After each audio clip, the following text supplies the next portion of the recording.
A girl in love lies to her mother. She said she would accompany her girlfriend home late, unbeknownst to her. This is the beginning of her journey into the abyss. Jenny is a high school student. At this early age of love, she, like most of her classmates, she has her own Prince Charming. The two of them eat burgers together, singing together, walking through the park together. Jenny learned to dress herself. The other girls in her class envied her. At night, Jenny called her mother to tell her that her classmate's mother was not at home. She asked her to stay with her for a while. In fact, she had a dinner date with Prince Charming. After the dinner, Jenny was ready to go home. The prince's retention. The young girl fell into the fire. The prince handed over a bottle of sobriety drink. Jenny drank it down and passed out. When she wakes up again, she is tied to a chair. A conversation between some men in another room. The prince walks in and holds a video camera on Jenny.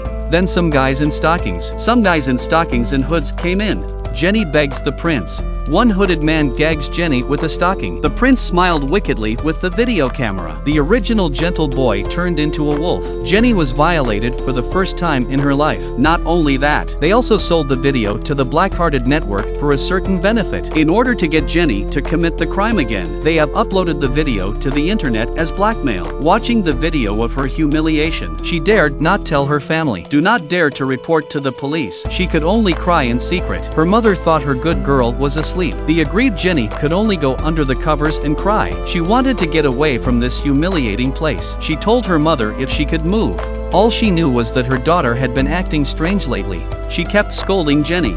Jenny left on the pretext of doing her homework. On the way home, the scumbag stops Jenny again. Poor Jenny got down on her knees and begged for mercy. The scumbag forced her to drink a sober drink. If she doesn't drink it, she'll be the star of the school tomorrow. The scumbag speaks viciously. Then he took out the video camera again. Jenny had no choice but to give in. Once again, she drank the vial of potion. Once again, the boys were able to obtain the resources for profit. Only poor Jenny was left lying on the cold ground. Paper can't cover fire. Soon after, Officer Han found Jenny's mother, showing some photos. She asked for the bad guys to be brought to justice. She also asked Officer Han to reduce public opinion in order to protect her daughter. Soon after, several scum were arrested, but due to internal police negligence, the whole incident swelled into the spotlight of society. Reporters scrambled to cover the story. Officer Tan escorted the mother and daughter out of this sad place. Let them change their names and live again. It was like a dream. In a flash, Jenny grew up. Growing up,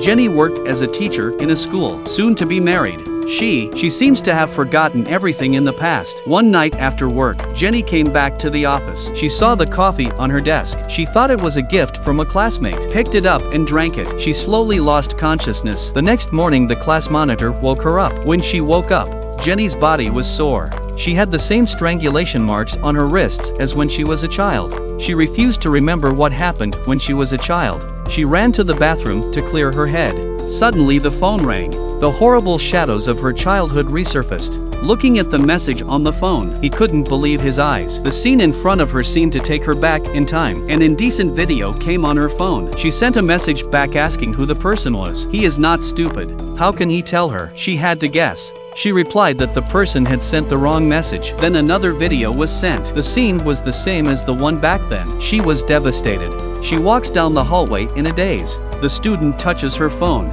She picked it up and checked it again.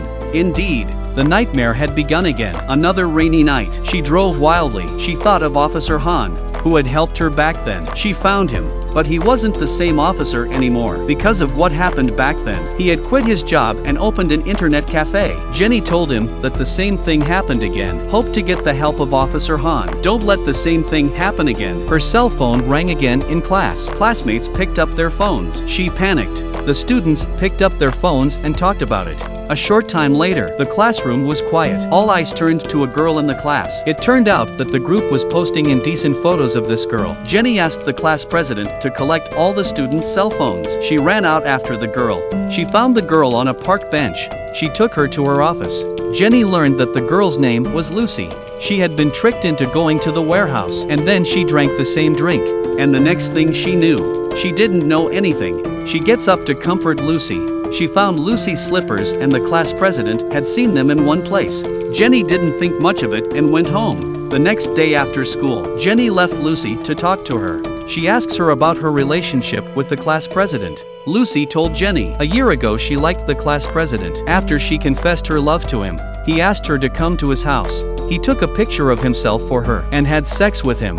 And Lucy also found out that the class president has a fetish, like to collect videos with color, and recorded the two of them together. Jenny was puzzled by Lucy's words. The class president is not like that kind of person. At night, Jenny received a message from Lucy. He was going to meet someone, so she followed him all the way to a concert hall. She saw him hanging out with some guys and girls. When she turned around again, she was already discovered. She ran away.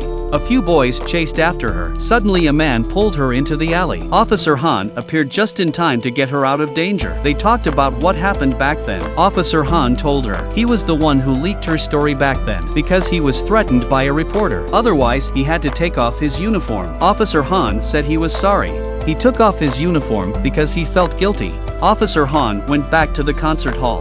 He found the kid who was chasing Jenny. From him, he learned that the class president's father was a prosecutor, and that they were chasing Jenny at the behest of the master. Officer Han found his colleague from that year. He found out that the class president was charged for distributing vulgar videos on the internet, but because he had backing, he was only educated and released. The real culprit was not the class monitor. Officer Han found Jenny. He really wanted to help her. At the moment when she was leaving from the checkout, Jenny suddenly fainted and fell to the ground. Officer Han ran over to her and found Jenny's phone was playing her indecent video. He felt compassion for the poor girl instantly. He vowed to help Jenny. Jenny was desperate inside. She was ready to run away from this dirty world. Just then, she received another text message. It was a video of Lucy being kidnapped. With the address, Jenny drove there and sent the message to Officer Han. She arrived at an abandoned yard.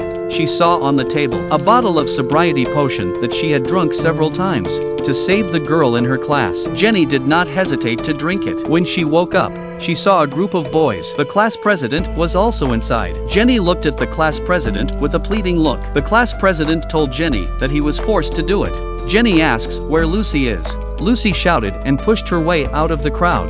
Jenny was dissuaded. It turns out that Lucy in front of her is the boss. She was the master's right-hand man. She deliberately turned things upside down. The class master is the victim.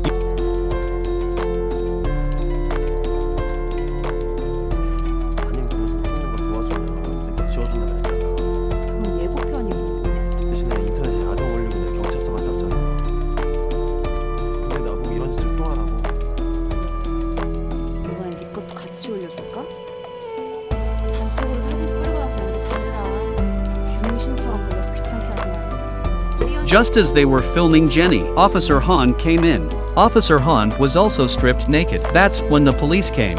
They caught all the bad guys. Jenny grabbed Lucy's cell phone. It had her contact information with the master. Through the phone to trace the location of the master. When she walked into the house, she saw a wall full of awards. The one holding the phone was a 13-year-old kid. This is the master who manipulates everything. It's amazing. Life is like that. Everything is not what you want it to be. Karma will have its own reward. So please be kind to others and be kind to yourself. Thank you for watching. Please follow us.